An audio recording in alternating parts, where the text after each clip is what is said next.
বাড়িতে গাছ লাগাও আর সুস্থ থাকো। সো হ্যালো এভরিওয়ান, আজকে আমি তোমাদের সাথে আবারও একটি গাছ লাগানোর ভিডিও শেয়ার করছি। আর আজকে কিন্তু আমি একা না, আমার মাও আমাকে হেল্প করছে। আমার মাকে একটা মামা 3টে রজনীগন্ধা ফুলের চারা দিয়েছিল। তো আমি বললাম মা, টব রয়েছে অলরেডি ফাঁকা, তুমি ওগুলোর মধ্যে লাগিয়ে দাও। তারপর মা কিন্তু ওগুলো লাগিয়ে দিল।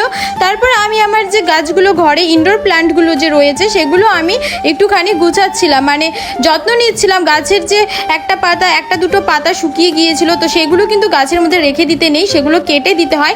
কেটে দিয়ে ভালো করে পরিষ্কার করতে হয়। পরিষ্কার করার পরে এই দেখো আমি নিয়ে নিয়েছিলাম ওষুধ গাছের, এটা হচ্ছে লাকি বাম্বুর। তারপর এই ওষুধটা জলের মধ্যে মিশিয়ে একটুখানি মিশিয়ে সব গাছে অল্প অল্প করে দিতে হয়, যেন কোনো পোকা না লাগে। তার জন্য আমি সেগুলো মানে করে এই যে গাছগুলোকে সুন্দর করে গুছিয়ে রাখলাম। আর দেখো কত সুন্দর লাগছে আমার এই জায়গাটা। ভালো করে পরিষ্কার করে ওষুধও দিয়ে দিলাম। আর দেখো যে গাছের পাতা থেকে নতুন চারা সৃষ্টি হয় সেইগুলো আমি একটু নতুন রকমভাবে ট্রাই করেছি ভিডিও দেখে।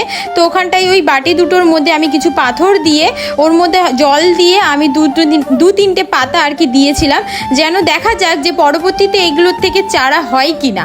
তো আমিও ওটাই ট্রাই করলাম। আর এই যে গাছটা দেখছো, এই গাছের পাতা শুকিয়ে গেছিলো, তাই আমি সুন্দর করে কেটে দিয়ে ওষুধ দিলাম।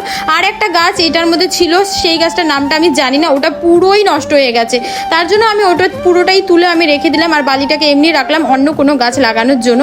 আর আমার বাড়িতে কিন্তু আরও অনেকগুলো টব আর কি এসেছে, সেগুলো আমি দেখাবো তোমাদের, হয়তো আগের ভিডিওতে দেখেছি। তারপর চলে গেলাম এই কড়া রোদের মধ্যে, মানে দুপুরবেলা 1টার দিকে আমি গাছে প্রত্যেকটা গাছে জল আর হচ্ছে এই ওষুধটা দেওয়ার জন্য আমি সব গাছে দিয়ে দিয়েছি সুন্দর করে। আর অনেকটা কিন্তু টাইম লেগে যায় এই কাজগুলো করার জন্য। আর যেহেতু আমি এই টাইমটা একটুখানি ফ্রি থাকি ভিডিও শ্যুট করে এডিট করার পরে, তার জন্য আমি এই টাইমটাই ট্রাই করলাম। কারণ এরপরে আমি স্নান করব, স্নান করে ভাত খাওয়া দাওয়া করে আবার শ্যুট করতে হবে।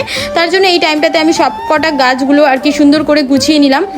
আর যে পাতাগুলো এক্সট্রা থাকে, মানে যে পাতাগুলো ধরো তুমি যদি কোনো গাছ মানে বড় না করে একটু ঝোপড়া টাইপস করতে চাও, তাহলে সেই গাছের যে ওপরের যে মানে পাতাগুলো রয়েছে না, ওইগুলো একটু কেটে দিতে লাগে। কেটে দিলে ওখান থেকে আবার নতুন মানে গজাবে। তো সেইগুলোই আমি করছিলাম। আর ভিডিওটা ভালো লাগলে লাইক শেয়ার কমেন্ট অবশ্যই করে দিও। আর তোমরা কে কে এইভাবে গাছ লাগাচ্ছ অবশ্যই কমেন্ট করো।